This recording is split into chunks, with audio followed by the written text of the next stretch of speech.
Welcome to In Great Company. This is the podcast where we explore how thriving businesses build relationships at scale. Hosted by Sindhu Srivastav and Danielle Tourette, we sit down with top executives to uncover the strategies that create stronger connections, engage teams, and lasting success. Let's dive in. Hi, I'm Danielle Tourette, your co-host for In Great Company, alongside Sindhu Srivastav.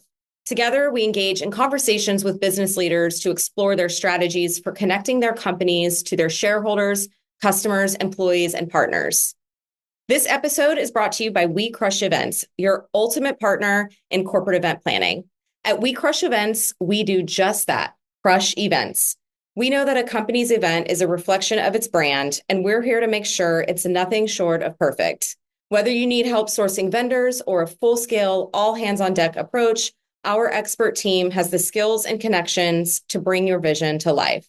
And the best part, there are no planning or production fees, just seamless, stress-free event execution. Make your next event unforgettable. You can contact us at www.wecrushevents.com/contact us. So today I have an amazing guest that I'm very excited about. Listeners, I am here with Annie Lifsted. She is a Philly native, a We Crush employee, the sponsor of this podcast. She is now an Angelino, and she is our beloved marketing coordinator. She has been a game changer for branding our company to reach amazing clients and bringing people together. And I thought it'd be nice to just have a chat with one of our own. It would be a fun way to learn a little bit about how, we connect and what we do. So Annie, are you excited? Welcome to In Great Company. I'm excited to be here. I always love talking to Danielle. Oh boy. Yeah, we've got some good conversations. So now let's let the public hear them. Why not? Yeah, sure. So before we dive into all things marketing and some really fun business tips and tricks and some connection tips, start by giving us a little bit about you. Tell us kind of what inspired you to pursue a career, in events, which ultimately led to marketing, and kind of how your journey led to the role with us. Yeah, for sure. So basically, I was living out in Philly. I was working as a social media manager. I actually moved to LA because I wanted to work in entertainment. And then, working in entertainment for a couple of years, you realize how uncertain it is and inconsistent it is. And I just felt like I needed a little more stability in my life. So I obviously pivoted to events because that's the most stable. Um, but I started out as an assistant, just like working events. And I think there's like a real, I don't know, pipeline between, events and the entertainment industry. There's a lot of like skills that translate there between like scheduling, logistics, being on your feet for 12 hours. And then after that, there was an opening for social media and I'd done it before. And I kind of just threw my hat in the ring and everyone at We Crush was like really down, just let me come in there and do my thing and like help me figure out what it meant to do at this company versus other companies I've done it with. And yeah, it's been great so far, I think. I hope.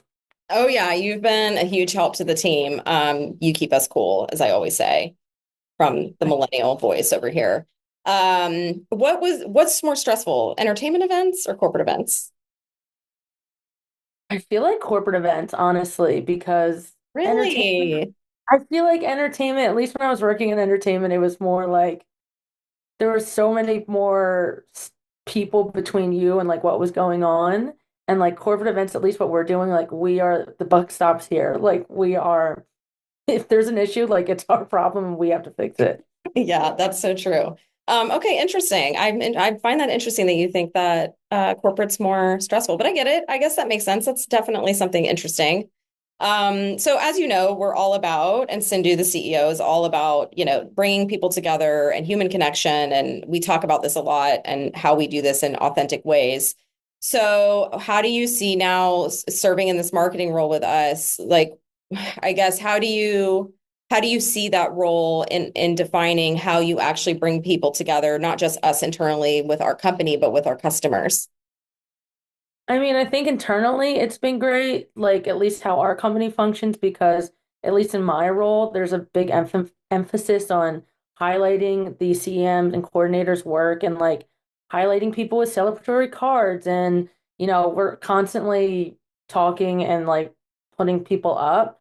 And I also feel like the culture and the vibe of the people on the team, like as the marketer, try to like translate the vibe and culture that we've cultivated into the brand voice and the brand image. So I feel like anytime there's something going out with the brand voice, everyone in the team at least feels a little bit like that's part of my voice. At least that's what I hope.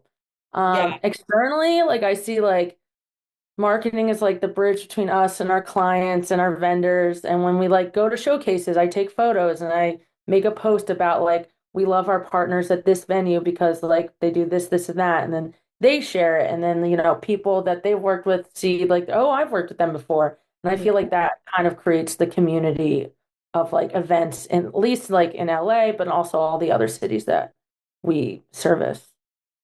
And do you think we've kind of accomplished this organically? Like, do you feel like we're getting there? I think so. I feel like we've been reached out to a lot by like new vendors and like new venues that like want to collaborate with us. They see us doing stuff at other venues and like they're like, "Oh, I want to work with them. They're doing cool shit over there. I want them to do cool shit over here." Yeah, we want to do cool shit and we want people to think we're doing cool shit. So that's your We're job. always doing cool shit. Keep us cool. Okay, cool. Well, that's super helpful. And I definitely believe you're doing a phenomenal job, and it has happened organically. In bringing that brand awareness and being consistent. And I know you've only been in the role for a little while, so I'm curious to see. I'm sure as you continue to grow, you're going to do a phenomenal job of making the brand bigger and the awareness there, which is really cool. So what has been, I guess, since you've been in the role, when we lured you into the role, what's been the biggest marketing challenge, I guess, either creatively or logistically since you've been doing it? Um, I feel like it's not necessarily like a challenge, but like something I really like doing that like the first time I did it was kind of hard was like when we create proposals like for big bids and we have to gear it towards the client like that we're bidding on, and like I go in and I see what their brand voice is and I try to and see like what colors they're using, like what shapes are they using, like what imagery are they using, and try to incorporate like our brand image with their brand image so then they can see that like we're putting the thought into like what is their voice and what their event is trying to tell and how we can tell it. You Mhm. know what I mean? So that's not like I guess it's not like a challenge, but it's been something that I've had to like learn to do more that I And did not know how to do before. is there like a process you follow? Because that's kind of, I mean, I'm a sales gal, not a marketing gal. What's a process you follow when and I get it. Sometimes with those bids, we don't have a lot of information. It's kind of vague, and we're trying to stand out and be the best of the best. You have a strategy that you use to kind of study the brand and learn how we can kind of differentiate ourselves. Is it just a lot of research? It's definitely like a lot of deep dives into like their websites and their social media and like what they're putting out there and like what even their employees like I'll do a deep dive on like employees on LinkedIn, like what they're posting, what they're putting out there and what messaging they're, like trying to come across as. So it's a lot of that. It's a lot of just like seeing how we can make maybe not the most like a lot of corporate companies, they're not having like really fun branding. They're not, it's like, pretty corporate. Like, how can we make this look a Yeah. little more interesting, but like still stay true to like what they're putting out there. Yeah. Um, I do think you've done a really good job of helping us win some of those bids, or at the very least, helping us stand out in a kind of a unique way. We claim that we're really fun, and yeah, corporate events can be really dull. So I think you've done a good job of bringing the fun into the equation, which I think is a big piece of it. To kind of take that and go to the human connection piece of it, I guess, in what ways do you think marketing person contributes to fostering these relationships with customers or their partners or employees? I guess how do you make it impactful, and how does it matter to you? I think it's again with the proposals, I feel like that's a really good way of showing that like we're putting care and thought into our relationships. Like it's not just another bid for us, it's not just another client, like we're thinking about you and we're thinking about your brand, like at all times when we're working on your events. It's not just like what we want to do, it's what we think you want us to do and what we think would be best for your brand. I think marketing comes into that a lot where it's what is the images, what is the graphics, what's gonna make this event look better, like, the posters, or like how are they gonna market the event? Like how do we use our skill set and like our, experience to, take it to the next level. I think in like marketing with events, it's like I feel like a lot of it comes down to graphic design, honestly, and like how, we can incorporate everybody, make everyone happy, but also like I feel we've had clients like I'll post pictures from events, and our clients will like come and be like, "Oh my God, that's me in the picture," and just seeing that like we, value them, we see like we want to highlight them on our social media because we loved working in their event, we loved planning their event, and we were so happy when it was successful. Yeah. I want to talk a little bit about the social media bit just for anybody listening in, because I know this is just such a big piece of marketing, and then we're going to get into some fun stuff. But since we plan parties, obviously we're going to have some fun.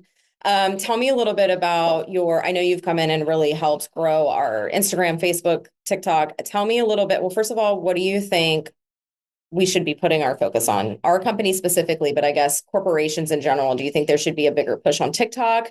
I guess tell me a little bit about your favorite kind of social media strategy, and what you think we could be doing differently to reach a wider audience. Yeah, I mean, definitely like social media has changed even in the last 5 years that I've been working on social media. Like my first job doing social media, I was doing completely different stuff than I'm doing now. Mhm. That first job was like heavy focus on like long form YouTube content, which is not what we're doing at all. But I think a focus on video, people are so visually like, and short video, short, like quick, chopped up like video that because people don't want to watch videos for more than 30 seconds. I'm Mhm. always telling our CEMs, I'm like, if you can convince the client to get a videographer, please do. Like, nothing, like, I feel like we're lacking in that a little bit because a lot of clients just don't make it a priority. But I feel like when the clients do have video, they look back on the video, they're like, oh my God, that was such a fun. I'm so glad we like captured all of that stuff you can't just capture in like even photos. So I mean like everyone's been saying it for the last 5, 10 years, but everything's going video, but like not even from 5 years ago when it was more focused on like long form video, Mhm. everything is short form content. And if you can have like 10 really well shot, well edited, short, like 15 to 30-second videos, that is going to get way more attention than like another photo. Okay. Yeah. I know everything is leaning video. And for those of you listening, you need to get a photographer or videographer at your event. It's so crucial, not only for the ROI for your client events, but just for the aesthetic to continue to use on social media. And we're guilty of forgetting to do that sometimes. And it's extremely important. And we constantly pester our clients to make sure that there's a place for that, because it really, really does make a difference. So make sure you leave room for that in the budget because it's so important. Okay, now onto the fun stuff, Annie, because now that we've talked about all of our marketing tactics and all of the great things we're going to do, since we throw parties for a living, I want to learn some fun things about you and your marketing process, in kind of a unique way. So, and I think this is perfect for you. If your marketing style had a theme song, what would it be?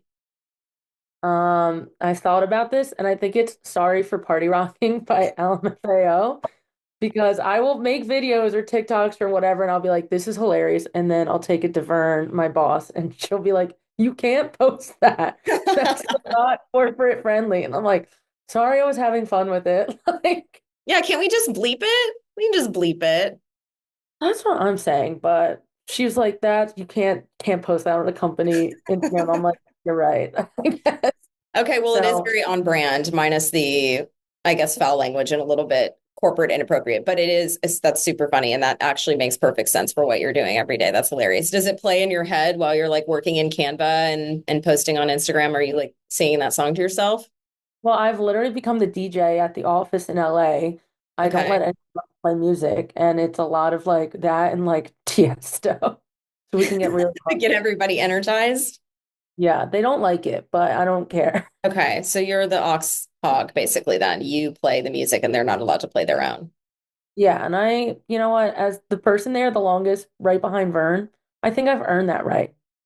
Yeah, no, I think so too. And honestly, so far your music choices sound very on brand. The Tiesto will get everybody fired up, get them slamming their coffee, getting them ready for their client calls. That makes perfect sense. But yeah, the marketing style theme song sounds good. Okay, so what is the most, you probably have a lot of these, but what is the most, in your opinion, the most extra marketing idea you've ever had? And did you do it? Have we done one of your extra ideas? I feel like I haven't like come to the table with too much. Um, I'm trying to think what's like an extra. I feel like I'm always just spitballing dumb things, and Vern's just like, no, like yes, no. Like I just feel like, what if we just got a billboard? And Vern's like, no, and I'm like, okay, we Yeah, might have to. billboard, that's I'm something. trying to think. What are your thoughts on traditional advertising like that? Like, what are your thoughts on a billboard? You think they work? I don't know. Like honestly, for what we do, probably not. But you know, I don't know. Like I'm trying to think if I ever like looked at a billboard and actually bought anything. Like the only thing I can think of is like when you're on the highway and it's like McDonald's in 3 miles. Like that gets me. I'm like, yeah, I'm gonna pull off to that McDonald's. Yeah, maybe if we had like a massive one on the 405, and it said a good time 3 miles ahead or something, maybe something like Yeah. that, which I'm sure Vern would shoot that down too. So yeah, I love it. Gotta Just have like gotta have some regulations. I appreciate text that. this number for a good time and just like that's a billboard. And I And feel people like route it to Vern. Sorry, Vern's getting a lot of shout outs. She's our chief events officer. We'll route all the text messages directly to her. So that's a she's gonna great love idea. that. I feel like we should do that and not tell her. Yeah. Honestly, I feel like you have extra marketing ideas all the time. When we're even doing just proposals and Canva work, you always have like super cool ideas to make us different and funny. I think your marketing approach is to be humorous, which I personally love, and I can only imagine that it's added a lot to our brand because, our name is We Crush Events. Like, obviously, it's supposed to be funny. So I think you've really done a good job. I don't think you realize it. You're definitely the class clown, but you also put that humor into our work. And I think it really shows. And I hope our customers see that. But I think humor is such a good way. So you're super extra on the funny stuff. I just don't think you catch that. Um, I don't okay. know plan. Exactly. Okay, so what is, in your opinion, what is the best way to turn a boring brand into life of the party? Like their event or they're just, Either or. How about I- their event? Let's say they've got kind of a stuffy, boring corporate event. What can they do to make it a little more life of the party, to party rock, obviously? I feel like I've seen people do this at events where they have they're like fake waiters and then they all of a sudden start like dancing. They like cause a commotion. I think that's such a fun way to be like, this is a boring normal waiter. Absolutely not. Now he's singing on top of your table. Like that would be my first go-to. Be like, no one's expecting it. It's not just like a photo booth or something. I also unironically love when there's like a strolling illusionist. Like I love a magician moment. And I I do think too. there needs The to be more simple sleight of magicians at hand. parties. Yeah, not like Yeah. magic show, more like the sleight of hand. Those are cool. Yeah.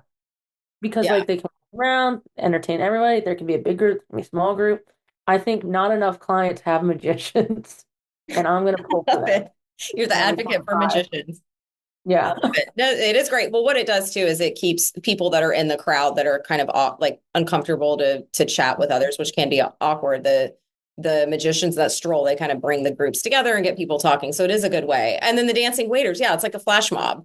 Every time we've done Yeah. that, we'll never know. It's such a cool concept. And, that's a win every time. And yeah, that could take an event. Like if you're at a plated dinner and it's a little stale, that would really surprise people with, some super loud music. But yeah, that's super cool. And those are easy ways to make an event really cool. You know what I mean? Those aren't like big spends or anything like that. It's just such innovative things that you can do to like make an event not boring. Okay, speaking of making events not boring, if you could hire any celebrity to be our CPO, which is our chief party officer, who would it be and why? Okay, I thought a lot about this, and I think Dolly Parton. I think she fits our vibe perfectly. She's all about the girly pop. She's all about like girls are in business 9 to 5, Yep. but she's also really funny and like she just like always looks hot, which our team always looks hot, and she's just like the life of the party wherever she goes. Okay, well, Dolly Parton is an actual legend, so I can get behind that. And it works with female owned, female ran. That goes with the brand. Oh my gosh, that's funny. That is not at all what I would have thought you would have said, but that's funny. Well, now we need to book her at an event, or at least, I wonder if we've ever had a Dolly Parton impersonator. I don't know if we've ever I had would feel if a client wanted that. Like we need more clients in Nashville so we can get the so we Dolly can do a Parton. Dolly Parton. I know, yeah, we've never done like we've had Western themes and such, but we've never had a request for a Dolly Parton, the real one or a lookalike, which is super I interesting. wonder what her rate is. Like what is her starting rate to get her at an event? I have a feeling she's tough to get. I have a feeling Yeah. she's tough to get. But from what I've read about her and seen, she seems so friendly and talks to people out and Uh, about. I bet she would be the best host. Like if she were an MC for an event or a host, oh God, that'd be amazing. And then of course if she would sing, obviously, but that's where I'm assuming if she sings. that's where the money's gonna really start going up. Yeah. Okay, I love that. Dolly Parton. Man, you're really coming in hot with some good ones today. Okay, Annie, one last question, and now we're going to be serious because this is important. As you know, Sindhu and I are really working to grow this podcast, which thank you so much for being a guest. I guess as we're bringing on marketing leaders, sales leaders, culture, HR experts at these companies and hearing about how they're bringing people together, their clients, their employees. What do you think? What would you like to hear from these guests as a marketing person? What would make this more interesting for you? What do you want to hear on In Great Company? I feel like I would love to hear like how CEOs and like people at the top of their companies like how they make an effort to like connect with like the lower employees kind of at the bottom of the totem pole and like how maybe they use events to like get to know everyone in their company because our company is like not like gigantic, so I feel like I have a very good relationship with all the higher ups, but at bigger companies I always wonder like, how does that work? Like, does this person just like have no idea who you are, or they're CEOs that genuinely make an effort to like know the people like at the bottom? Yeah, I think that's super important. I think we've done a good job, or at least I like to hope that everybody feels super connected. But as we get bigger and as more employees, I think we have to continue to make that a priority. But yes, companies that have hundreds and thousands of employees, I'm really curious to hear how they're doing it. And the companies that are smaller, how do you make everybody feel as special as they kind of work their way up in their career path? So, okay, that's great tips. We're going to find some great guests and we've got some good lined up for you guys that I'm excited for you to hear. So that's it for today. Thank you so much, Annie. You were a riot as always. Brought some laughter to the episode. I appreciate everybody listening to In Great Company with my guest today, Annie. On behalf of myself and my co-host Sindhu, who is not here today, you'll catch her on the next one. We look forward to many more stories and engaging conversations, and we will see you soon. Thanks for tuning in to In Great Company. Subscribe, leave a review, and share with someone who values strong business relationships. Until next time, stay connected and keep thriving.